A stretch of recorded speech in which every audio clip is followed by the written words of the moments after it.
ठीक है। So these are the topics which are going to cover. ठीक है। Introduction about software testing, SDLC model, types, black box. These are the topics. Okay. So we are starting with the first topic, testing software. So आपको क्या लगता है what is testing, क्या होती है testing? No, I am just sharing my screen, okay, so that you can B.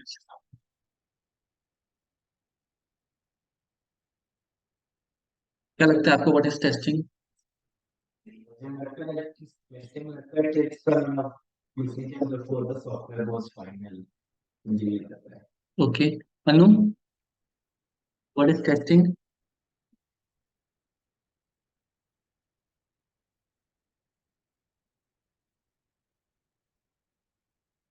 एक बार repeat करो, क्या कहा आपने?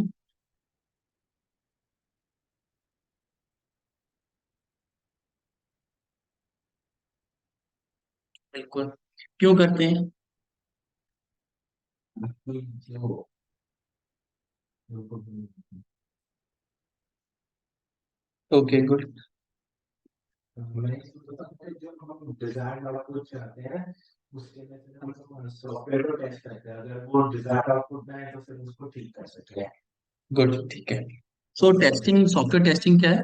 Software testing is a process of identifying the correctness of a software, कि सॉफ्टवेयर कितना सही है या नहीं है, उसकी करेक्टनेस को चेक करना, दैट इज सॉफ्टवेयर टेस्टिंग। अब जब हम करेक्टनेस को कह रहे हैं, तो what is the parameter of correctness, कि हम किस चीज को करेक्ट कहें, किस चीज को करेक्ट नहीं कहें। ठीक है। So first thing is reliable. If software is reliable, software भरोसेमंद है। ठीक है। कैसे भरोसेमंद है? सपोज अगर मैं यूपीआई पेमेंट ही यूज कर रहा हूँ, तो अगर मैंने पेमेंट करी, पहले पेमेंट करी हो गई, दूसरी पेमेंट करी हो गई, तीसरी पेमेंट मैंने कुछ बड़ी पेमेंट कर दी और वो अटक गई, तो मेरे माइंड में डाउट आ जाएगा, अरे ये सही से चलता है नहीं चलता है। ठीक है। तो अगर इस तरह के डाउट आएंगे तो फिर मैं एप्लीकेशन को यूज करना बंद कर दूंगा। क्लियर है? तो मेरी रिलायबिलिटी ऑफ सॉफ्टवेयर से कम हो जाएगी। वो क्यों हो रहा है? क्योंकि उसमें डिफेक्ट है, इसलिए तो पेमेंट नहीं हुई मेरी। सो हमें रिलायबिलिटी का बहुत ध्यान रखना है। क्लियर? कि एप्लीकेशन शुड बी रिलायबल, उसके अंदर कोई भी मिस्टेक या कोई भी डिफेक्ट नहीं होना चाहिए।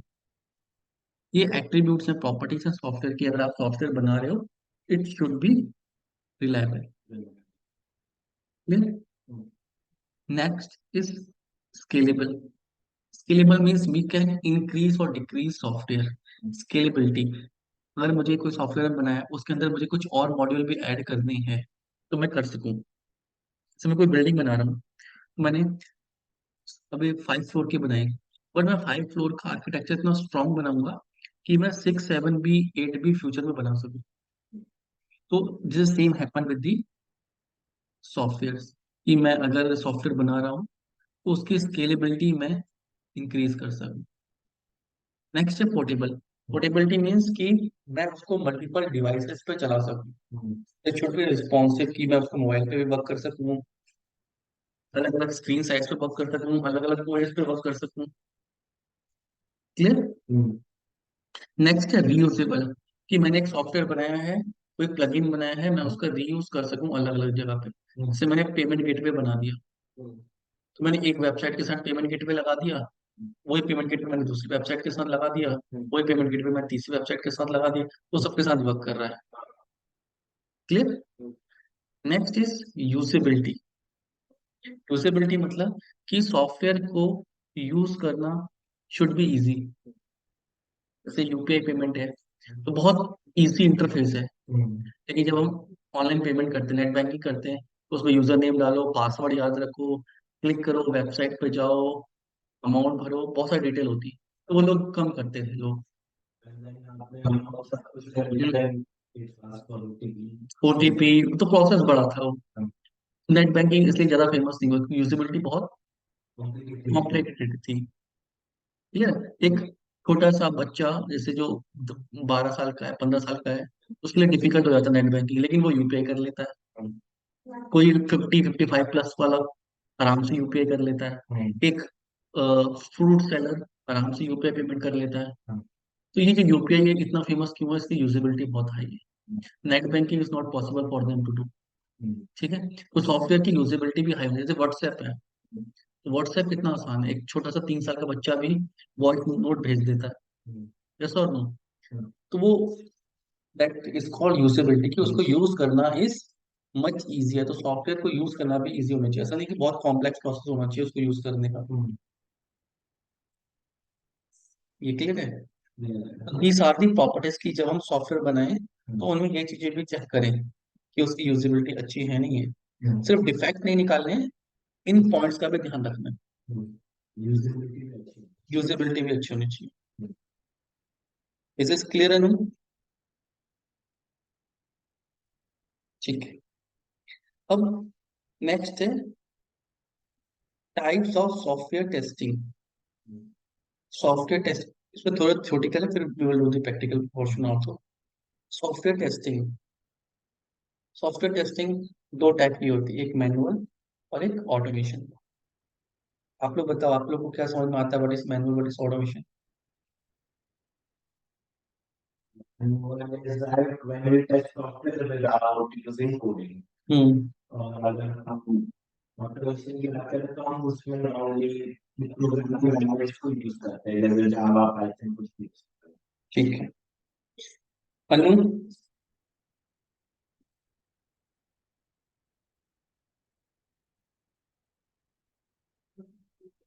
नहीं विदाउट सॉफ्टवेयर नहीं, सॉफ्टवेयर टेस्टिंग में भी हम कुछ ना कुछ टूल्स यूज कर लेते हैं।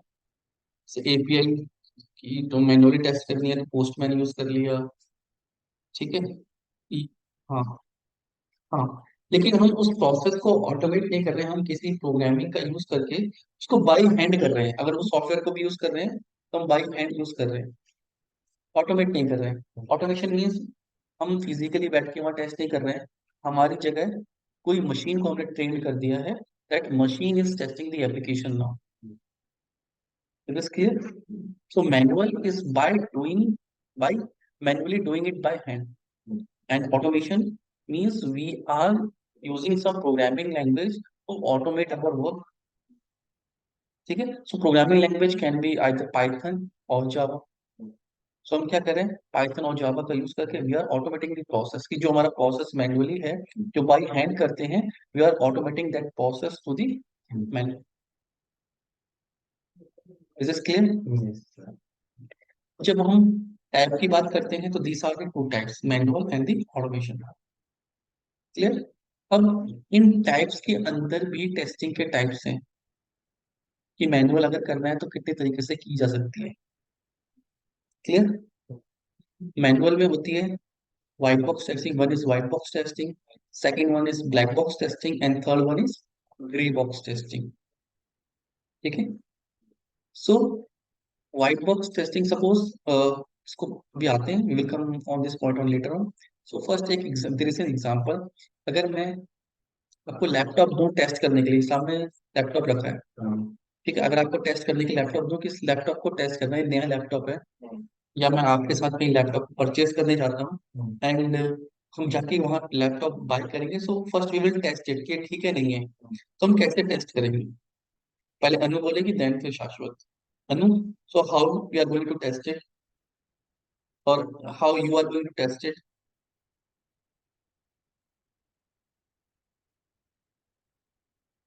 नहीं, आपको कुछ नहीं, अभी टेस्टिंग का नहीं, सिर्फ normal, there is a normal scenario, you and me are going to buy a laptop. ठीक है, हम दुकान पे जाते हैं, सिनेरियो इज कि हम दुकान पे जाते हैं एंड शॉपकीपर हमें एक लैपटॉप देता है। So before buying it we are going to check it कि ये ठीक है नहीं है। So how we are going to check it?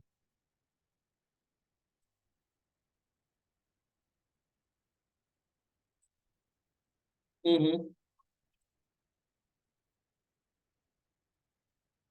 Hmm,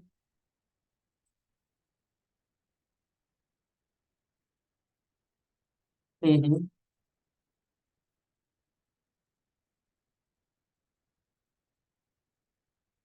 hmm, hmm. Okay, आप कैसे चेक करोगे शाश्वत? मैं अगर आपको दुकान पे जाके बस उसमें थोड़े से सोलर से डालूंगा, माउस को जब अच्छे से देखूंगा, स्पीकर कैसे चल रहे हैं, साउंड कैसा है नहीं, उसका अच्छे से टेस्ट करूंगा, नीचे से थोड़ा सा आके देखूंगा। ठीक है। सो जो आपके टेस्टिंग बता रहे हो ना, these are called black box testing. ये कौन सी कैटेगरी होती है टेस्टिंग की? Black box. जहां पे मैंने सपोज मुझे पावर चेक करनी है, I want to check the power, और मैंने पावर बटन को क्लिक किया और लैपटॉप ऑन हो रहा है, तो I am giving the input to the laptop by pressing the power button. मैंने एक इनपुट दिया कि पावर बटन को ऑन करके, और लैपटॉप ऑन हो गया, तो उसने जो आउटपुट दिखाया मुझे कि वो ऑन हो गया, दैट इज कॉल्ड आउटपुट। लेकिन उसके बीच में क्या हुआ, उसके बीच में प्रोसेस हुआ होगा ना, और मुझे तो नहीं पता कि मैंने बटन दबाया, पावर कैसे गई, कितनी पावर गई, और वो स्क्रीन ऑन हुई। Implementation implementation part I don't know, और मुझे उसको जानना भी नहीं है। मेरा काम क्या है कि मैं लैपटॉप को चलाऊं और वो ऑन हो जाए। ठीक है, that is called black box testing. When we are giving the input and expecting the output to be correct, that is called black box testing. कि मुझे पता नहीं है कि अंदर क्या इम्प्लीमेंट हुआ है। अगर मैं अंदर की टेस्टिंग करने लगूं, इसको खोल के, कि इम्प्लीमेंट कैसे हुआ, कि आप बटन दबा रहे हैं, करंट सही से पास हो रहा है, इतनी वोल्टेज का है, सही से वायर कनेक्टेड है, सही से वो जीपीयूज कनेक्टेड हैं उसके, वो पावर सप्लाई प्रॉपर दे रहा है। सो अगर मैं इम्प्लीमेंटेशन पार्ट को चेक करूं, that is called white box testing. Is this clear? So now we are going to relate it to the software, कि अगर हम सॉफ्टवेयर में करें, तो अगर मैं आपको एक वेबसाइट दूं, ठीक है, मैं बोलूं कि ड्यूकेट की वेबसाइट है सपोज, और लेट्स सी एन एग्जांपल कि ड्यूकेट इंडिया की वेबसाइट है, सो इसको चेक करो कि दिस इज करेक्ट और नॉट, तो क्या करोगे आप? फर्स्ट अनु, आप कैसे करोगे इसको? आप यहाँ पे आके क्लिक करोगे, अगर होम पे देखोगे, अबाउट अस ओपन हो रहा है, कोर्सेज ओपन हो रहे हैं, ठीक है, प्लेसमेंट वाले में प्लेसमेंट आ रहा है, मैं यहाँ पे क्लिक कर रहा हूँ, ठीक है, तो ये हो रहा है, कॉन्टेक्ट एक्स पे क्लिक कर रहे हैं, तो ये हो रहा है। तो दिस आर और the white black box testing, कि हम क्या कर रहे हैं, ऊपर ऊपर से नहीं, हम इनपुट दे रहे हैं और वो हमें आउटपुट दे रहे हैं, input by clicking this, by clicking this, ठीक है, बाय क्लिकिंग दिस, ये वर्क कर रहा है, that is called black box testing. अगर मैं इसका कोड चेक करने बैठ जाऊं, क्या कोडिंग स्टैंडर्ड से हुई है, प्रॉपर सही जगह पे कोड लिखा है, नहीं लिखा है, that is called white box testing. ठीक है, तो उसके लिए मुझे, मेरे पास का कोड होना चाहिए। ठीक है, तो जो टेस्टर होते हैं, जो मैनुअल टेस्टर होते हैं, they do black box testing. उनको नहीं जानना है कि ये HTML में बनी है, CSS में बनी है, जावास्क्रिप्ट में बनी है, रिएक्ट में बनी है, एंगुलर में बनी है, वर्डप्रेस से बनी है, हमें मतलब नहीं है कि चीज कैसे बनी है और किस में बनी है। अगर वो सही चल रही है तो वो ठीक है। This is clear? That is called black box testing. Clear?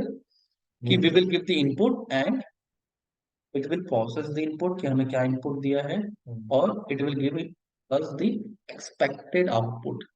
अगर हमारा एक्सपेक्टेड आउटपुट एक्चुअल आउटपुट के बराबर है, मैं यहाँ पे एक्सपेक्ट कर रहा हूँ कि ब्लॉक जिसमें ओपन करो तो ब्लॉक वाला टर्म आ जाए, तो मेरा ये क्या है, सीधी एक्सपेक्टेड आउटपुट की ब्लॉक वाला आना चाहिए। कॉन्टेक्ट एक्स पे क्लिक करो तो कॉन्टेक्ट आना चाहिए।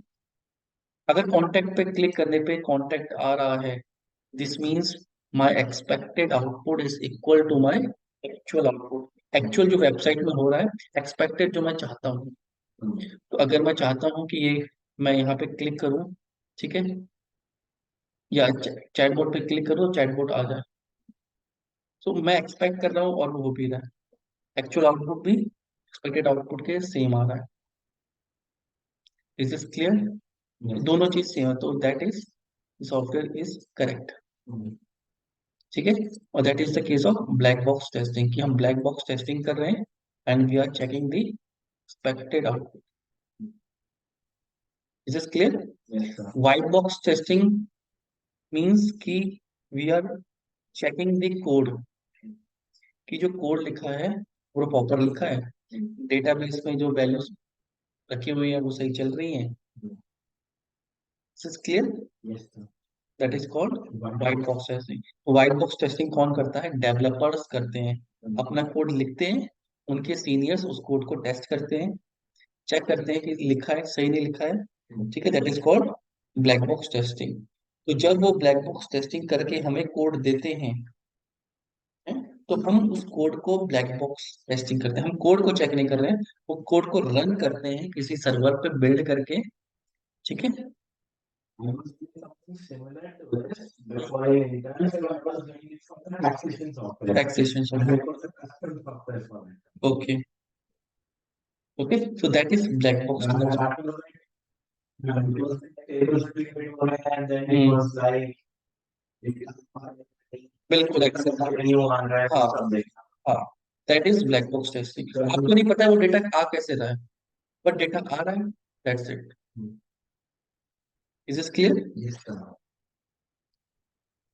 So white box, black box clear है? Yes. So you are going to do the white box testing. The developers are going to do the white box testing. And black box कौन करेगा? Black box कौन करेगा? वो normal होते हैं। जो software testers होते हैं, हाँ, तो जो कोड लिख रहे हैं, वो white box testing करेंगे और जो टेस्ट कर रहे हैं, वो software tester है वो black box क्लियर। ऐसे भी होते हैं सीनियर मैनेजर लोग जिनको व्हाइट बॉक्स भी आती है, ब्लैक बॉक्स भी आती है, they are called grey box. से मैं मैनेजर हूँ, ठीक है। So if I know the white box testing, I know the grey box testing, मैं कुछ भी कर सकता हूँ, दोनों चीजों को देख रहा हूँ कि मेरी टीम सही कर रही है नहीं कर रही है, then I am a grey box tester. अभी हम क्या बनने वाले हैं? Black box testers. Is this clear? Yes, sir. Anu, is this clear? Okay. तो ब्लैक बॉक्स टेस्टिंग में भी there are two parts, functional and non functional. What is functional? Functionality क्या होती है? अगर if you are going to any site, suppose मैं किसी site में लॉग इन कर रहा हूँ और यूट्यूब पे जा रहा हूँ, तो मैं अगर आपसे कहूँ कि यूट्यूब को चेक करना है, तो आप क्या करोगे? यहाँ पे क्लिक करोगे, सो चेक करोगे, अच्छा साइन इन पे क्लिक करना है, ठीक है। और साइन इन वाला ऑप्शन आ रहा है, मैं यहाँ पे ईमेल आईडी डाल पा रहा हूँ, ठीक है, ये भी ठीक है, चल रहा है, ठीक है। अगर मैं यूट्यूब के बटन पे क्लिक कर रहा हूँ तो होम पे जा रहा है। मैं सब्सक्रिप्शन पे क्लिक कर रहा हूँ, अभी मैंने साइन इन नहीं किया है तो ये आस्किंग फॉर साइन इन। मैं यू पे जा रहा हूँ, ठीक है, तो यू के फ्यूचर खुल रहा है। हिस्ट्री पे जा रहा हूँ, so I can see the history. Subscription पे जाऊंगा, सब्सक्रिप्शन पे दिख रहा है। शॉर्ट्स पे जाऊंगा तो आई कैन सी दी शॉर्ट्स, ठीक है। मैं यहाँ पे म्यूजिक पे जा रहा हूँ, सो मेरे पास म्यूजिक की आ रही है, clear. So the functionality, overall functionality is working quite good, ठीक है। तो this is the basically the functionality, ठीक है। अब नॉन फंक्शनल क्या होता है? सपोज मैं इस म्यूजिक पे जाऊँ, ठीक है,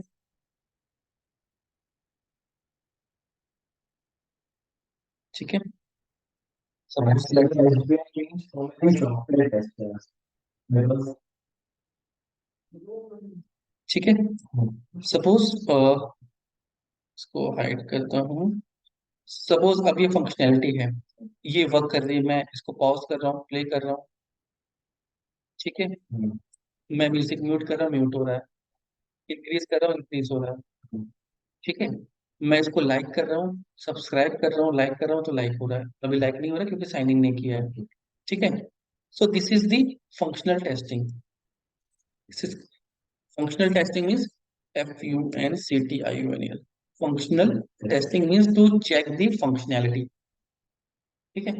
नॉन फंक्शनल मीन्स कि functionality is working okay, but if 1000 people, अब वीडियो मैं तो नहीं देख रहा हूँ, हो सकता है 10,000 20,000 लोग भी देख रहे होंगे, अगर हम 20,000 लोग एक साथ इस पे क्लिक कर रहे हैं, तो क्या ये प्रॉपर काउंट कर रहा है? इसके काउंटर समझ पा रहे हो? मैं अपनी वेबसाइट पे तो करके देख रहा हूँ कि प्रॉपर ये अप डाउन हो रहा है, लेकिन क्या एक साथ 1 लाख लोग आ गए तो प्रॉपर ये काउंट कर पा रहा है नहीं कर पा रहा है? ये वीडियो क्या 1 लाख लोगों तक पहुंच पा रही है? 10 लाख लोग अगर इस पे क्लिक कर रहे हैं तो हो पा रहा है। सपोज अमेजन पे कभी कभी डील्स आती हैं, ठीक है, फ्लैश डील्स कहते हैं उनको। उसमें कहता है कि 15-20 मिनट की विंडो होती है सिर्फ, ये 15 मिनट में आपको अप्लाई करना है जिस जिसको बाय करना है, ठीक है। फ्लैश डील्स कहते हैं उनको। If you are not aware, एक एक कॉन्सेप्ट होता है फ्लैश डील्स का, क्लियर। जो चीज बहुत जैसे मोबाइल्स आते हैं ना, न्यू मोबाइल लॉन्च होते हैं, तो वो सपोज करो कि वो अभी 10,000 मोबाइल ही बने, एंड दे वांट 10,000 मोबाइल ही बने, फ्लैश डील्स में आ रहे हैं, और लोग हैं लेने वाले 1 लाख, ठीक है, पूरी कंट्री में। तो 1 लाख लोग बिड करते हैं 15 मिनट के अंदर 10 लाख मोबाइल के लिए। तो उनमें से पहले 10 लाख लोग कौन से हैं जिन्होंने वो बुक कर लिया है? ऐसा तो नहीं है कि वो 30 लाख लोगों ने या 15 लाख लोगों ने एक साथ यूज करने की कोशिश की और वो हैंग हो गया, तो काउंट ही नहीं कर पा रहा है सिस्टम की कहाँ से कौन प्रेस कर रहा है, किसको चाहिए, क्लियर। सो इस टाइप की फंक्शनैलिटी को हम कहते हैं नॉन फंक्शनल टेस्टिंग, की सॉफ्टवेयर ठीक चेक कर रहा है लेकिन हम उसकी परफॉर्मेंस को चेक कर रहे हैं कि अगर 1 लाख लोग एक साथ आ गए तो क्या वेबसाइट हैंग तो नहीं कर रही है। That is called non functional. Is is clear. Functional मतलब कंपोनेंट को चेक करना, नॉन फंक्शनल मतलब उसकी परफॉर्मेंस को चेक करना। तो जो हमारा कोर्स है, we will be learning the functional. Non functional के लिए अब मुझे 1 लाख लोगों का चेक करना है, तो उसके लिए अलग टूल्स हैं, अलग सॉफ्ट। मुझे ऐसा थोड़ी कि मैं 1 लाख लोगों को बैठाऊंगा टेस्टिंग के लिए, इट इज नॉट पॉसिबल। तो मैं मशीन सेटअप करता हूँ जो 1 लाख यूजर का लोड डालेगी उस पर, ठीक है। तो वो software are bit different from the testing software. They are called performance testing, compatibility testing, usability testing. Is this clear? So, वो टेस्टिंग अलग है। वो टेस्टिंग कब, जब आप मैनुअल टेस्टिंग में 2-3 साल एक्सपीरियंस हो जाओ, then you can go in this area also. अभी जो हमारा कॉन्सेप्ट है वह ब्लैक बॉक्स टेस्टिंग में भी फंक्शनल टेस्टिंग को सीखना, एक यूजर की टेस्टिंग को सीखना, कि अगर एक यूजर टेस्ट कर रहा है, so how the site is working. Is this clear? ये समझ में आ रहा है? क्लियर सबको, दोनों को आ रहा समझ? शाश्वत अनु, ओके। अब फंक्शनल टेस्टिंग में भी हम टेस्टिंग कैसे करते हैं? फर्स्ट हम करते हैं यूनिट टेस्टिंग। यूनिट टेस्टिंग का मतलब होता है एक पार्टिकुलर कंपोनेंट का जो कोड लिखा हुआ है ना उसको चेक करना, ठीक है। तो जब वो डेवलपर्स कोड लिखते हैं, वो अपने कोड को चेक करने के लिए भी एक कोड लिखते हैं, that is called unit testing, ठीक है। अब यूनिट टेस्टिंग या जो सॉफ्टवेयर टेस्टर होते हैं, वो सिर्फ एक particular unit piece of code को चेक कर रहे हैं। जैसे ऐसा समझो कि कोई कार है, और कार मैन्युफैक्चर हो रही है। अब कार मैन्युफैक्चर होने के लिए तो कार के बहुत सारे कंपोनेंट होते हैं, टायर अलग हैं, टायर कोई कंपनी बना रही है, सिर्फ स्कॉडा है कंपनी, या फिर मारुति है, ठीक है, टाटा है। तो टाटा की गाड़ी में सपोज एमआरएफ के टायर है, क्लियर, एक्साइड की बैटरी लगी है, तो वो टायर भी तो कहीं बने होंगे, हमारे फिल्म तो बनाए होंगे, उन टायर्स की भी तो टेस्टिंग हुई होगी। तो सिर्फ पूरे कंपोनेंट में एक पार्टिकुलर चीज की टेस्टिंग होना, that is called unit testing, एक पीस ऑफ कोड को चेक करना, क्लियर। इंटीग्रेशन, कि हमने छोटे छोटे पार्ट्स को अलग अलग टेस्ट कर लिया, अब उन सारे पार्ट्स को एक साथ मिला के टेस्ट कर रहे हैं, एक एक सिंगल सिंगल पेज हमने चेक कर लिया, ठीक है। अब उन पेज को हम मिला के चेक कर रहे हैं, that is called integration testing. कि मैंने इंजन पे फिट कर लिया, टायर भी फिट कर लिए, पूरी गाड़ी असेंबल कर ली, अब मैं इग्निशन ऑन करके देख रहा हूँ, ठीक है, कि हो रहा है नहीं हो रहा है, रेस दे रहा हूँ, प्रॉपर कर रहा हूँ, तो उससे गाड़ी मूव हो रही है नहीं हो रही है, that is called integration testing. Is it clear? Single single module को टेस्ट करना, that is called integration testing. Multiple modules को इन्वॉल्व करके टेस्ट करना, that is called integration testing. Next is system testing. जब मेरा पूरा सिस्टम डेवलप हो गया है, तो मैं इसको अलग अलग इन्वायरमेंट पे चेक करता हूँ। क्या ये विंडोज पे सही वर्क कर रहा है, क्या ये क्रोम ब्राउजर पे सही वर्क कर रहा है, क्या ये मोजिला ब्राउजर पे सही चेक कर रहा है। जैसे मैंने कार बना ली, अब कि मैं उस कार को रोड पे ले आके टेस्ट कर रहा हूँ, थोड़ी सी स्लिपरी रोड पे ले जाके टेस्ट कर रहा हूँ, मैं उसको रेनिंग एरिया में ले आके टेस्ट कर रहा हूँ, मैं उसको हिली एरिया में ले आके टेस्ट कर रहा हूँ। तो मैं क्या कर रहा हूँ, सिस्टम की टेस्टिंग कर रहा हूँ अलग अलग जगहों पे। तो ऐसे हम सॉफ्टवेयर की टेस्टिंग अलग अलग डिवाइसेस पे करते हैं। मैं मोबाइल पे चला के देख रहा हूँ, छोटी स्क्रीन पे चला के देख रहा हूँ, क्रोम पे चला के देख रहा हूँ, मोजिला पे चला के देख रहा हूँ। That is called system testing. Is it clear? Then there is user acceptance testing, UAT. UAT testing means कि मैं अपने एंड पे टेस्ट कर लिया, अब उसको यूजर टेस्ट कर रहा है। ठीक है, जैसे इसने सॉफ्टवेयर बनवाया है, यूएटी के दो टेस्ट होते हैं, अल्फा बीटा। तो एक तो हमारे मैनेजर्स जो हमने प्रोडक्ट बनाया है, हमारे पीओ चेक करेंगे। ठीक है, क्लाइंट को डेमो देंगे कि हमने ये सॉफ्टवेयर बनाया, एंड देन क्लाइंट क्या करेगा, उस सॉफ्टवेयर को ले जाएगा पब्लिक डोमेन में, अपने कुछ यूजर्स को, beta testing that we called, या अपने कुछ यूजर्स को परमिशन देगा कि आप लोग इसको चेक करो, फीडबैक दो कि ये सॉफ्टवेयर हमने बनवाया कैसा चल रहा है। तो यूएटी में दो टाइप की टेस्टिंग होती है, one is alpha, one is beta. जब हम क्लाइंट को डेमो देते हैं, ठीक है, तो that is called alpha testing. हमने क्लाइंट को डेमो दे दिया, क्लाइंट का सॉफ्टवेयर ठीक है, ठीक है, क्लाइंट अपने उस पर ले गया उसको, सॉफ्टवेयर को, उसको प्रैक्टिस कर रहा है सॉफ्टवेयर। अभी उसने सॉफ्टवेयर को पब्लिक नहीं किया है, उसने ही कुछ यूजर्स को दिया है। दैट इज बीटा टेस्टिंग में पब्लिक होता है। बीटा टेस्टिंग में पब्लिक नहीं होता, बीटा टेस्टिंग पर्सनल की हमने कुछ ही लोगों को अभी दिया है, उसने बीटा वर्जन लॉन्च किया है सॉफ्टवेयर का, कि कुछ ही लोगों के पास उसका एक्सेस है। तो जब वो बीटा वर्जन भी पास हो जाएगा, लोग अच्छा फीडबैक देंगे, तभी मैं उसको हाई सर्वर पे ले जाऊंगा, क्योंकि हाई सर्वर पे ले जाना से कॉस्ट, उसको लाइव करना इससे कॉस्ट, वहाँ पे सर्वर चाहिए, प्रोसेस चाहिए, उसका मैं एडवर्टाइजमेंट करूँ, मार्केटिंग करूँ, तो तभी करूँ ना जब मेरा बीटा वर्जन भी रेडी है, कुछ लोग उसको पसंद कर रहे हैं। क्लियर? कभी कभी मोबाइल में इसको सॉफ्टवेयर के बीटा वर्जन आते हैं जो किसी किसी को अलाउ होते हैं यूज करना, that is called beta version. और उसको हम क्या बोलते हैं, UAT, user acceptance testing. Is it clear? यहाँ तक क्लियर है? Yes sir. अनिल समझ में आ रहा है? ठीक है, अब मैनुअल टेस्टिंग हमें डिस्कस किया कि मैनुअल टेस्टिंग क्या होती है।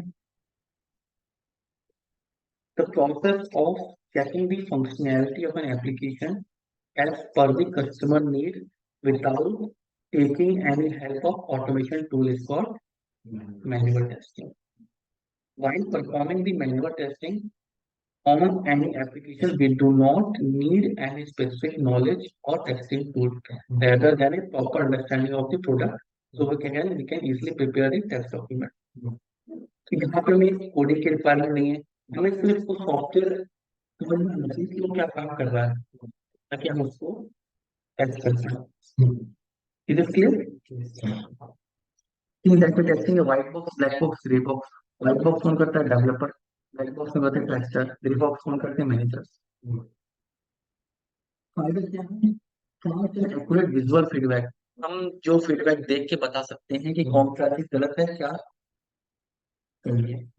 लेस एक्सपेंसिव, लेस एक्सपेंसिव क्योंकि बहुत ज्यादा कॉस्ट नहीं लगती इसको सेटअप करने में, मैनुअली हो जाता है। नो कोडिंग रिक्वायर्ड, कोडिंग की कोई जरूरत नहीं है। But when we come to automation testing, it's a process of converting any manual test case into test script. तो जब हम टेस्टिंग करते हैं मैनुअल टेस्टिंग में, तो हम एक डॉक्यूमेंट बनाते हैं कि हम कैसे कैसे टेस्टिंग करेंगे।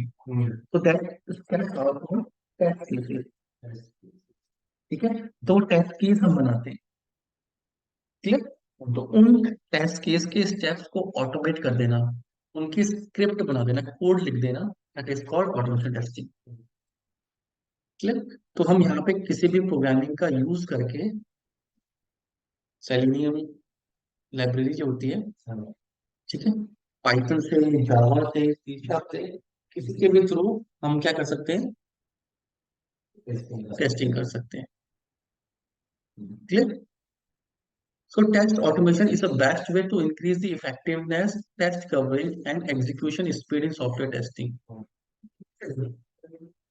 सपोज मैंने कोई सॉफ्टवेयर बनाया, उसमें 200 या 500 टेस्ट केस बन गए।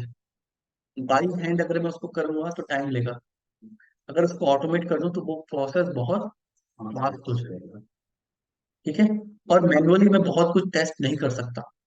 अगर मुझे कैलकुलेटर ही बनाया और 2 नंबर को ऐड करने का प्रोग्राम है, तो क्या मैं दुनिया भर के सारे नंबर उसमें ऐड करके देखूंगा? नहीं, टाइम ही नहीं होगा मेरे पास इतना।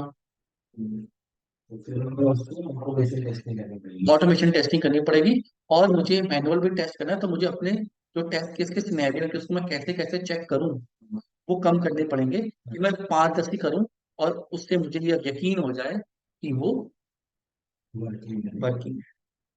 अगर कैलकुलेटर है तो मैनुअली भी तो चेक कर किया जा सकता है ना। हाँ। मैनुअल भी उन टेस्ट केस को लिखना इस तरीके से कि उसकी फंक्शनैलिटी एटलीस्ट चेक हो जाए। और उसकी अगर टेस्ट कवरेज बढ़ानी है कि मुझे 5,000 नंबर पर टेस्ट करना ही करना है, then I can automate it. Depend करता है रिक्वायरमेंट, रिक्वायरमेंट कैसी है। It is clear? तनु ये समझ में आ रहा है? टेस्ट कवरेज का मतलब है कि मैं और ज्यादा टेस्ट केस उसमें ऐड कर सकता हूँ।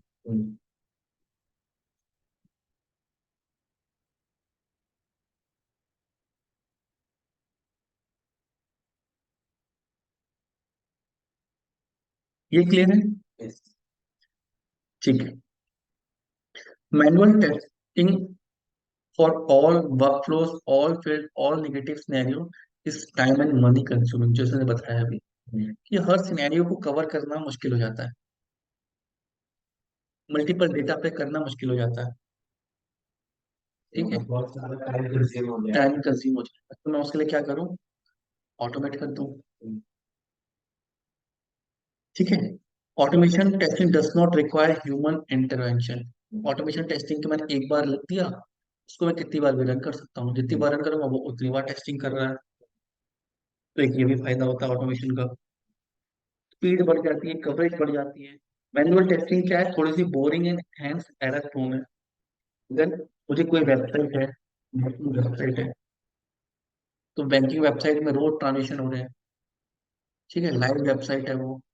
अब मुझे उस वेबसाइट पे टेस्टिंग करवानी है, क्या इसमें कुछ गड़बड़ ना हो जाए। लाखों लोग उसको यूज कर रहे हैं, किसी कभी भी गड़बड़ हो तो पहले मुझे पता लगे। उस वेबसाइट टेक्नोलॉजी गलत हो सकती है, कि कभी डेटा फेल हो सकता है, कुछ भी गड़बड़ हो सकती है, कभी सिस्टम डाउन हो सकता है। तो लगातार टेस्टिंग उस वेबसाइट पे चलती रहती है, ताकि उस वेबसाइट पे कुछ हो तो पहले हमें पता लग जाए, यूजर के एंड तक पता होने से पहले। जैसे मैं बस ड्राइवर, जैसे मैंने बस खरीदी उस दिन तो मैं चेक करूंगा ही करूंगा, लेकिन टाइम टू टाइम कभी भी गाड़ी चलाने से पहले मैं चेक करूंगा। कुछ टेक्निकल चीज है, कुछ खराब हो सकती है, कुछ ढीला हो सकता है, पेज वेज ढीले हो जाए, ब्रेक ब्रेक में कुछ प्रॉब्लम हो जाए, हवा कम हो, तो कुछ ऐसी चीजें मुझे लगातार चेक करनी पड़ती है। क्लियर?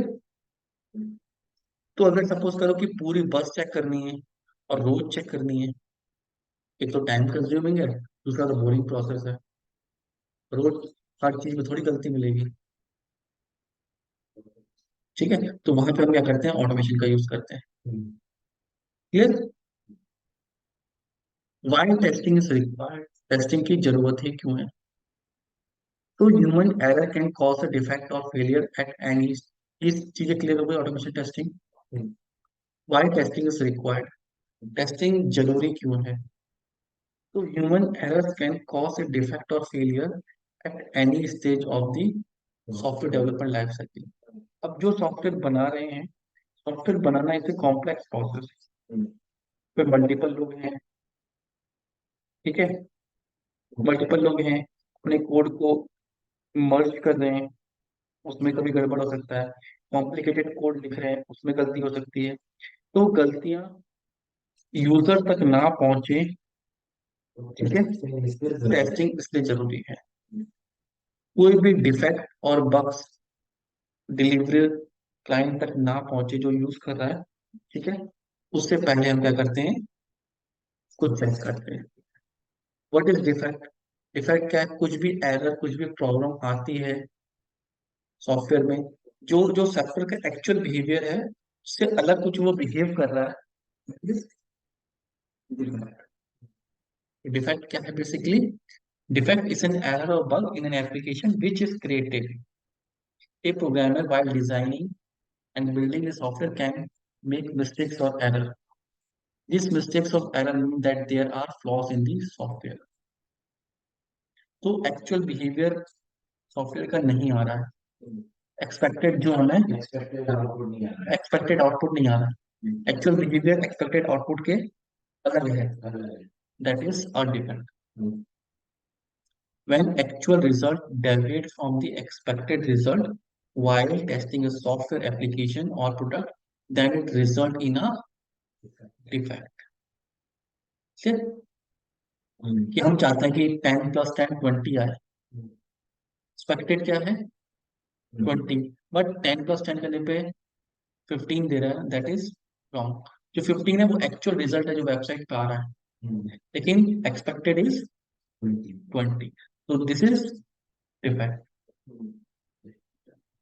ये क्लियर है? ठीक है। सो इसमें शुरू करने से पहले तो हमने डिस्कस किया कि किसी भी चीज को टेस्ट करने से पहले we write test cases. Clear है? टेस्ट केस क्या है?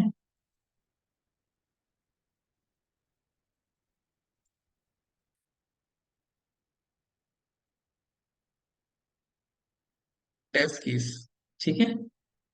Test case are the steps. क्या है test case? Steps to check the application, कि किसी भी एप्लीकेशन को चेक करने के स्टेप्स क्या है, ठीक है। और फिर एक आता है टेस्ट सिनेरियो। Scenario means कि what we need to check in that application, what we need to check in that application, कि उस सॉफ्टवेयर में हम क्या क्या चेक कर सकते हैं, that is called test scenario. और टेस्ट स्टेप्स है कि हम क्या क्या स्टेप्स करें कि उसको चेक कर सकें। सपोज अगर मैं आपको एक पेज दिखाऊं,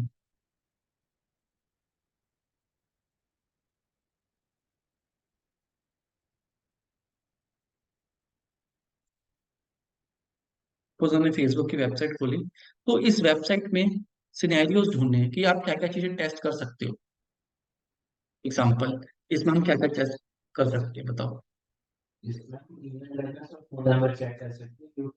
फंक्शनैलिटी बताओ कि हम फंक्शनैलिटी क्या क्या चेक कर सकते हैं। सिनेरियो मीन्स हम क्या क्या चेक कर सकते हैं, हम लॉगिन फंक्शनैलिटी चेक कर सकते हैं। टेस्ट सिनेरियोज की बात हो रही है, ठीक है। तो अगर मैं कहूँ इसमें क्या क्या चेक करना है, कट, ठीक है। तो पहला क्या है, लॉगिन फंक्शनैलिटी,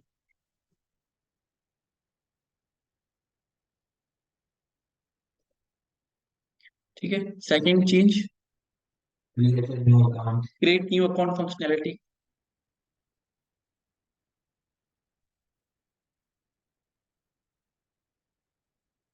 ये तो हमें दिख रहा है।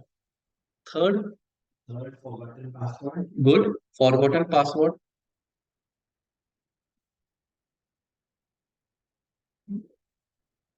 और क्या चेक कर सकते हैं इसमें?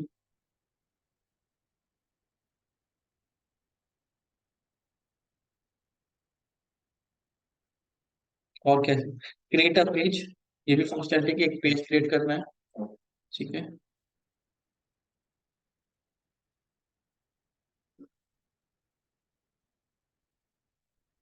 ठीक है, और क्या चेक कर सकते हैं? बस चार फंक्शनलिटी है। तो ये क्या होगा, सिनेरियोस, ठीक है। अब पहला ही सिनेरियो की लॉगिन फंक्शनलिटी। अब लॉगिन फंक्शनलिटी जैसे ये है, अब इसको कैसे कैसे चेक कर सकते हैं? अब इसके भी मल्टीपल टेस्ट केस है, हर सिनेरियोस के क्या होंगे, टेस्ट केस, कि कैसे कैसे इसको चेक कर सकते हैं। पहला है कि मैं एंटर करूं यूजर नेम और एंटर करूं पासवर्ड, एंटर पासवर्ड, और क्लिक करके देखूं, वैलिडेट करके देखूं कि हो रहा है नहीं हो रहा है। तो एक टेस्ट केस हो गया। फिर मैं गलत ईमेल डाल के देखूं, गलत पासवर्ड डाल के देखूं, तो मुझे मैसेज आना चाहिए, तो दूसरा टेस्ट केस हो गया। एक मैं सही पासवर्ड डालूं, मतलब correct email correct password login, incorrect email correct password error आना चाहिए। और मतलब अगर मुझे यार वो तो बहुत बड़ी गड़बड़ है। बहुत बड़ी गड़बड़ है। बहुत क्रेडेंशियल के ऊपर। क्रेडेंशियल चोरी होने वाला है, कोई भी लॉगिन कर सकता है। क्लियर? अगर ब्लैंक डाल रहा हूँ, क्लिक कर रहा हूँ, तो भी तब तब भी एरर आना चाहिए। तो ये सब क्या है? ये सिर्फ लॉगिन फंक्शनैलिटी को चेक करने के अलग अलग टेस्ट केस हैं। लेकिन सिनेरियो क्या है कि हम चेक कर क्या रहे हैं? हम फंक्शनैलिटी को चेक कर रहे हैं। ठीक है, ये चीज क्लियर हुई? क्या चेक करना है? ठीक है, दैट इज सिनेरियो। कैसे चेक करना है? That is test case. तो पहले आपको ये सिनेरियोस ढूंढने आने चाहिए कि अगर आपको कोई भी वेबसाइट दे दी, उसमें कौन कौन से सिनेरियो बन सकते हैं, ये आपके माइंड में आपको पहले से सिनेरियोस ढूंढने आने चाहिए। Is this clear? तो before jumping to the software, हम फिजिकल प्रोडक्ट जो हम यूज करते हैं,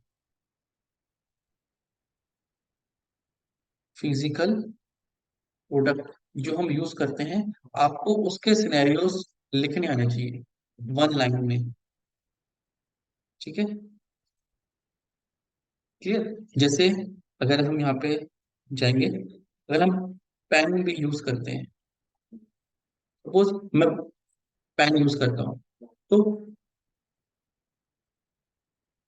टेस्ट सिनेरियो ऑफ पेन, अगर पेन को चेक करना है तो वन लाइनर सिनेरियोस क्या होते हैं? वन लाइनर ऐसे लिखते हैं। पहला scenario, verify that the length and diameter of a pen are as per the specification. तो this is the one scenario. अब ये लेंथ और डायमीटर कैसे चेक करेंगे, वो टेस्ट केस में आएगा। तो पहले आपको क्या करना है? इस तरीके के सिनेरियोस लिखने आने चाहिए। बेसिकली इसमें काम क्या, डॉक्यूमेंटेशन का है। Verify that the outer body material of a pen, check if its material plastic or any other material specified in the requirement specification. Check the color of the outer body of the pen. It should be as per the specification.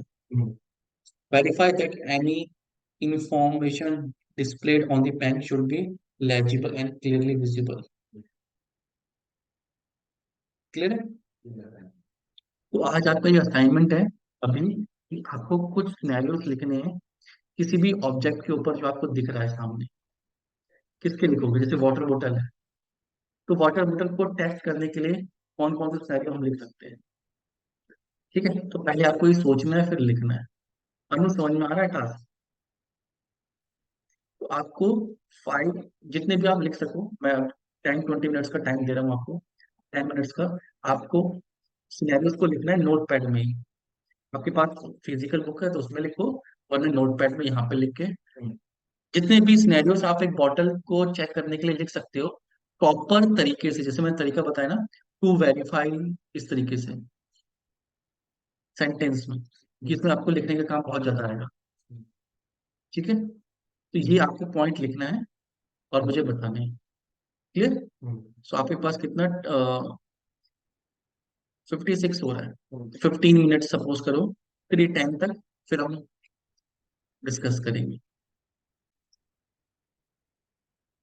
एक बार screen पे देखते हैं कौन कौन से test case हैं। So test scenarios for water bottle. ठीक है,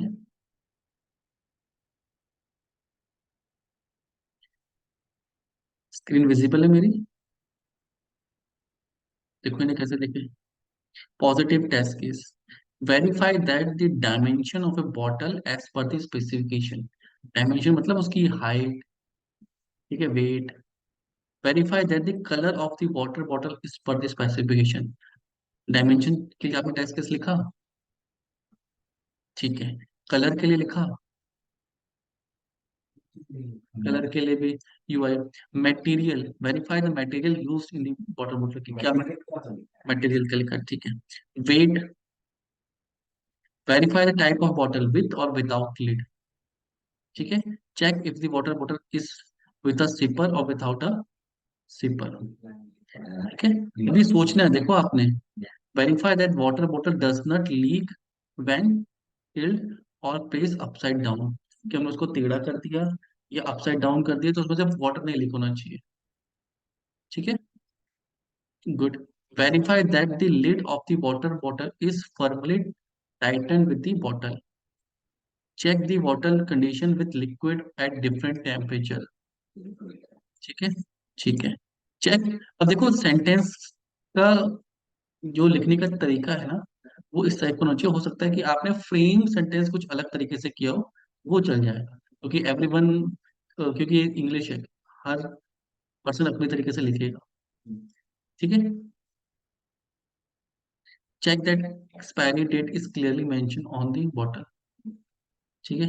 मिनिमम टेम्परेचर कौन सा अलाउड है और कौन सा नहीं है वो भी। Negative scenario, check the condition, water condition on pouring liquid at very high temperature more than the principal, ऐसा नहीं बोतल एकदम फट जा रही है, ठीक है, या ठंडा पानी रखने पे कुछ और हो जा रहा है, तो उतना भी नहीं होना चाहिए। This is type of test case और बॉटल बॉटल, क्लियर। ये समझ में आपको कि टेस्ट केस कैसे लिख रहे हैं, ठीक है। ये चीज समझ में आई, यस और नो, इसमें कोई डाउट है, नो। सो होमवर्क में ना, असाइनमेंट में नेक्स्ट वीक आपको एटीएम मशीन आपने यूज की होगी, ठीक है। एटीएम मशीन के आपको टेस्ट केस लिख के लाने हैं एज एन असाइनमेंट, क्लियर। इसको नोट कर लो आप, एटीएम मशीन के बहुत सारे बनेंगे, हाँ, हाँ। आप नहीं नहीं, जैसे एक यूजर पर्सपेक्टिव से, ठीक है। मेरे पास है पूरा वीक, और कम से कम आधा घंटा आप लिखोगे, एक घंटा लिखोगे तो 20-25 टेस्ट केस आराम बन ही जाएंगे। तो यही आपको प्रैक्टिस है, मैनुअल टेस्ट में आपको क्या करना है, टेस्ट केस ही बनाने हैं, दिस इज योर वर्क। अभी तो मैं इसमें सिखा रहा हूँ, अभी स्टार्टिंग किया तो पेपर पेन पे सिखा रहे हैं, फिर सॉफ्टवेयर पे सिखाएंगे कैसे सॉफ्टवेयर पे टेस्ट केस लिखते हैं, बट लिखने आने चाहिए, कहीं पे भी लिखो लिखने आने चाहिए। फिर इसके स्टेप्स कम होते हैं, इनको पार्टिकुलर तरीके से कैसे लिखा जा सकता है, क्या एक्सपेक्टेड कंडीशन होगी, कैसे डिफेक्ट उसमें लॉग होगा, उसकी आईडी कैसे बनेगी, सेंटेंस कैसे लिखेंगे, प्री कंडीशन क्या होगी, पोस्ट कंडीशन क्या होगी, तो उस आर्किटेक्चर पे भी जाएंगे। इंडस्ट्री में जैसे हम लिखा रहे हैं तो ऐसे नहीं लिखते हैं, और इंडस्ट्री में देयर आर एक टेम्पलेट फाइल होती है लाइक दिस, कि आपको मैं दूंगा तो इसमें आपको टेस्ट केस लिखने हैं, ठीक है। तो ये टेस्ट केस तभी आप लिख पाओगे जब आपको टेस्ट केस लिखने आते होंगे, मैं इस फाइल को भी एक्सप्लेन करूंगा, ठीक है। तो वो उस पर सिर्फ लिखना है, बट लिखना आना चाहिए पहले। तो अभी हम क्या सीख रहे हैं, लिखना आना, फिर इसको प्रॉपर तरीके से कैसे लिखना है वो सीखेंगे, क्लियर। तो अभी तो आपको ऐसे उसमें लिखने हैं, फिर इसको प्रॉपर तरीके से कैसे लिखना है वो हम सीखेंगे, ये क्लियर हो गया, ठीक है। वापस आते हैं थ्योरी में, ठीक, और इतना क्लियर था आपको, ये क्लियर है, एट्रीब्यूट्स क्लियर है, मैनुअल ऑटोमेशन ये क्लियर है, ये क्लियर है, ये क्लियर है, ठीक है। अब कुछ प्रिंसिपल्स हैं, सॉफ्टवेयर टेस्टिंग जब हम करते हैं तो कुछ प्रिंसिपल्स को हम ध्यान में रखते हैं, क्लियर है। तो फर्स्ट प्रिंसिपल है कि हमें टेस्टिंग क्यों करनी चाहिए, कितनी करनी चाहिए, ये उसका प्रिंसिपल्स बताते हैं। तो फर्स्ट है, testing shows the presence of defect. Testing हमें करनी ही क्यों चाहिए, क्योंकि टेस्टिंग से हमें डिफेक्ट की प्रेजेंस का पता चलता है, that's why we have to do the testing, clear है। First principle is testing shows the presence of defect. Basically जब हम बात करें तो मैनुअल टेस्टिंग की बात कर रहे हैं। लेकिन एक प्रिंसिपल है, exhaustive testing is not possible. Exhaustive testing का मतलब है कि हम सब कुछ नहीं टेस्ट कर सकते। इसका क्या मतलब है, वैसे समझो एग्जांपल से, मैंने एक कैलकुलेटर बना दिया, सॉफ्टवेयर बना दिया कैलकुलेटर का। कैलकुलेटर का सॉफ्टवेयर भी होता है। सपोज यहाँ पे मैंने एक कैलकुलेटर है, ये एक सॉफ्टवेयर बना दिया, अब मुझे इसको टेस्ट करना है। तो मुझे सपोज ये बटन को टेस्ट करना है कि इसमें प्लस सही चलता है, नहीं चलता है। 69 प्लस 36 प्लस कर लिया, प्लस करके प्लस कर लिया, तो कर रहा है, काम कर रहा है ये। ठीक है। एग्जॉस्टिव टेस्टिंग का मतलब होता है कि सब कुछ टेस्ट करो। तो क्या मैं इसमें दुनिया के सारे नंबर को टेस्ट कर दूं? नहीं, पॉसिबल नहीं है। तो ये कहता है कि exhaustive testing is not possible. आपको सिनेरियोज ढूंढने पड़ेंगे कि मैं किस तरीके से टेस्टिंग करूं कि मेरी टेस्टिंग के कम एफर्ट लगे लेकिन फंक्शनैलिटी पूरी चेक हो। एक टेस्टर का काम क्या है कि मैं टेस्ट केस लिखूं या ऐसे चेक करूं कि कम से कम काम में ज्यादा से ज्यादा फंक्शनैलिटी को कवर कर पाऊं, क्योंकि मुझे सब कुछ टेस्ट नहीं कर सकता भाई। This clear? ये क्लियर है? Second principle is exhaustive testing is not possible. Third है early testing. Early testing means, अभी आपको क्या लगता है कि टेस्टिंग सॉफ्टवेयर में कब होती होगी? जब सॉफ्टवेयर पूरा बन जाता है तब? नहीं, पहले भी होती है, हाँ, बनने से पहले भी होती है। बनने, अभी सॉफ्टवेयर जब बना नहीं होता है, लेकिन जो सॉफ्टवेयर टेस्टर का काम है ना, वो डे वन से स्टार्ट हो जाता है। पहले रिक्वायरमेंट को एनालाइज करना कि रिक्वायरमेंट क्या है। अगर कोई सॉफ्टवेयर बन रहा है, उसकी रिक्वायरमेंट क्या है, ये उसको हम कैसे कैसे टेस्ट कर सकते हैं, उसके टेस्ट केस लिखते हो, जैसे मैं भी आप लिखा रहा हूँ। तो जिस दिन वो बन के आ जाएगा, उस दिन हम उन टेस्ट केस को सिर्फ रन करेंगे, बैठ के टेस्ट केस नहीं बनाएंगे, टेस्ट केस को रन करेंगे। क्लियर? और जितना जितना मॉड्यूल बनते जाएगा उतनी उतनी टेस्टिंग हम करते जाएंगे, ताकि डिफेक्ट तुरंत के तुरंत मिल जाए। वरना ऐसा हुआ कि हमने मॉड्यूल बना दिए बहुत सारे, डिफेक्ट आ गया और बाद में हमें पता चल रहा है, फिर सबको चेंज करना पड़ रहा है। मैंने बिल्डिंग बनाई, पहली बिल्डिंग बना के टेस्ट नहीं करी, चार पांच बना ली, फिर टेस्ट किया, पता पता लगा फर्स्ट बिल्डिंग में कुछ गड़बड़ है, फर्स्ट फ्लोर पे। ठीक है, तो फिर क्या होगा? सारा तोड़ना पड़ेगा, उसमें पैसे का वेस्टेज लगेगी, सॉफ्टवेयर में पैसे की वेस्टेज होती है, टाइम की वेस्टेज लगेगी। ठीक है, तो उससे कोई फायदा नहीं है, तो that is why early testing. ठीक है। Defect clustering. डिफेक्ट क्लस्टरिंग का मतलब है कि डिफेक्ट आपको ना हमेशा झुंड में मिलेंगे, सारी जगह। हो सकता है एप्लीकेशन अगर 100% है, तो उस 100% एरिया में हर जगह, ऐसा नहीं कि हर जगह कहीं ना कहीं डिफेक्ट मिले। हो सकता है कि आपको 20% एरिया में ही डिफेक्ट मिल रहे हैं और 80% डिफेक्ट मिल रहा है। जैसे सपोज करो, गुड़गांव है, गुड़गांव में जो रोड है, अगर पूरी रोड को हम 100% मान लें, ठीक है, तो रोड के क्या हर पॉइंट पे जाम लगता है? नहीं, ऐसे कुछ पॉइंट्स होंगे जहाँ पे पूरे गुड़गांव का मैक्सिमम जाम वहीं होता होगा। तो 80% एरिया में जाम नहीं लगता होगा, ऐसे 20% रोड का एरिया होगा जहाँ पे 80% जाम होगा। That is called 80-20 road. तो सॉफ्टवेयर टेस्टिंग में भी ऐसे ही होता है कि मैं अगर यहाँ से 10 किलोमीटर जा रहा हूँ, तो मुझे दो तीन जगह ही जाम मिलेगा। तो डिफेक्ट का भी सेम है कि मुझे तीन चार जगह ही डिफेक्ट मिलेंगे, और हो सकता है एक साथ इकट्ठा मिल जाए। एक जगह जब गड़बड़ी होगी, उसका इम्पैक्ट और जगह भी होगा, उससे रिलेटेड और जगह भी क्लस्टरिंग होगी। एक डिफेक्ट मिलेगा, उससे दूसरा, उससे तीसरा, नहीं मिल रहा है तो फिर नहीं मिल रहा है, नहीं है उसमें डिफेक्ट। क्लियर? Pesticide paradox. ये कहता है कि सेम टेस्ट केस को अगर हम बार बार चलाएंगे और सॉफ्टवेयर को ठीक करते जाएंगे, तो डिफेक्ट मिलना बंद हो जाएंगे। क्यों? क्योंकि हम उन टेस्ट केस को इम्प्रूव करते जा रहे हैं। आज मुझे डिफेक्ट मिला, मैंने सही कर लिया, फिर उन टेस्ट केस को बार बार चलाऊंगा तो डिफेक्ट नहीं आएंगे। तो अगर एप्लीकेशन में चेंजेस हो रहे हैं, उसके साथ साथ मुझे टेस्ट केस भी अपडेट करते जाने हैं, ताकि मुझे नए नए डिफेक्ट मिले। ये चीज समझ में आई? अनु, ये चीज क्लियर है? ठीक है। Next is testing is context dependent. Context dependent का मतलब होता है कि जो मैं टेस्टिंग कर रहा हूँ वो डिपेंड करती है कि मैं क्या टेस्ट कर रहा हूँ। हाँ एक ई कॉमर्स वेबसाइट को टेस्ट करने का तरीका अलग है, हाँ एक गेमिंग वेबसाइट को टेस्ट करने का तरीका अलग है, एक स्टॉक की वेबसाइट को टेस्ट करने का तरीका अलग है, ठीक है, एक बैंकिंग साइट को टेस्ट करने का अलग है। जिस साइट में आप टेस्टिंग करने लगते हो उसके फंडामेंटल्स अलग होते हैं। क्लियर? तो testing is context dependent. Clear? Absence of error policy.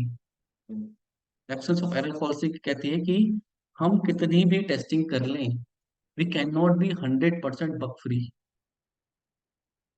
Clear? कि मैं कहता हूँ कि मैंने पूरी टेस्टिंग कर ली है, इस पर डिफेक्ट नहीं आएंगे, तो वो मैं कह रहा हूँ कि 99% डिफेक्ट नहीं आएंगे, फिर भी एक आधे चांसेस हैं डिफेक्ट आ सकते हैं। तो आज तक हमने कितनी भी एप्लीकेशन टेस्ट करी है उसमें फिर भी डिफेक्ट आ सकते हैं। अगर गूगल है, security defects हो सकते हैं। कुछ भी कोई भी टाइप का डिफेक्ट हो, दैट इज डिफेक्ट। हम कितनी भी टेस्टिंग कर लें, ठीक है, डॉक्टर किसी पेशेंट का कितना भी इलाज कर ले, ऐसा नहीं कह सकता कि कब आज के बाद कोई बीमार नहीं पड़ेगा, पड़ भी सकता है। वो कह रहे हैं कि चांसेस कम है, ठीक है, पड़ सकता है। That is called absence of error policy, कि एरर उसमें हो सकते हैं। ऐसा नहीं है कि क्लाइंट कह देगा कि सर आपने सॉफ्टवेयर बनाया था, फिर वो तो ये डिफेक्ट आ गया, इन फ्यूचर आ सकता है। बहुत मेजर डिफेक्ट तो नहीं कि भाई उन डिफेक्ट डिफेक्ट आ रहे हैं और टेस्टिंग ठीक से नहीं की। जैसे मैंने एक नई कार खरीदी सपोज करो, तो 100 लोगों ने खरीदी, तो ऐसा नहीं है कि 100 के 100 लोगों को डिफेक्ट आ रहा है, तो उसमें से हो सकता है कि एक आध पर्सन के कार में, नई कार जो परचेज की उसमें भी डिफेक्ट आ रहा है, मैन्युफैक्चरिंग डिफेक्ट जिसको हम बोलते हैं। तो ऐसा हो सकता है। बट अगर ऐसा रेयर केस में हो रहा है कि पूरी ही सबने खरीदी, सबको डिफेक्ट आ रहा है, तो फिर उसमें आंसरेबल होना पड़ता है। भैया आपने टेस्टिंग अच्छे से नहीं की तब ये सबको डिफेक्ट आ रहा है। Is is clear? तो ये भी रूल है किसका, सॉफ्टवेयर टेस्टिंग का। ये आपको इंटरव्यू में पूछे जाते हैं, what are the principle, what is the difference between the manual and automation, what is test case, what is test scenario. Test case test scenario हम आगे जाके भी थ्योरेटिकल भी पढ़ेंगे। क्लियर है? What is defect. पूछा गया था इंटरव्यू में हम्म। Same question. तो ये थ्योरी थ्योरी भी आपको बीइंग ए टेस्टर आपको समझ में आनी चाहिए। ठीक है? जैसे हम क्रिकेट खेलते हैं तो क्रिकेट के लॉ क्या क्या है वो हमें पता होने चाहिए। ये सब क्या है, रूल्स हैं जो टेस्टिंग में, कि मैनुअल क्या है, ऑटोमेशन क्या है, कंपैटिबिलिटी क्या है, फंक्शन क्या है। क्लियर? ये ये नोट्स से एक्सप्लोरिंग नहीं। नोट्स है अच्छा हाँ है हाँ हाँ हाँ हाँ। मेजॉरिटी उसमें बैटरी स्टोर हो रही थी। हीटिंग भी इश्यूज आते तो मीटिंग इश्यूज आ रहे थे, बस बहुत सारे लोगों हाँ। के लिमिट्स ठीक थे। क्लियर? तो ये नेक्स्ट क्लास में हम आगे कंटिन्यू करेंगे। हाँ ठीक है, इतना आपको रिवाइज करना है और हाँ जो असाइनमेंट दिया है वो कंप्लीट करना है। हाँ और ठीक है, और इस क्लास की मैं आपको रिकॉर्डिंग दे दूंगा। हाँ इस रिकॉर्डिंग से आपको अपने नोट्स बनाने हैं घर जाके। हम्म, नोट्स ये भी दे रखे हैं मैंने, ठीक है, इसमें से आपको मेन मेन लाइन कॉपी करके, ताकि इंटरव्यू में आप रेडी रहो। क्लियर?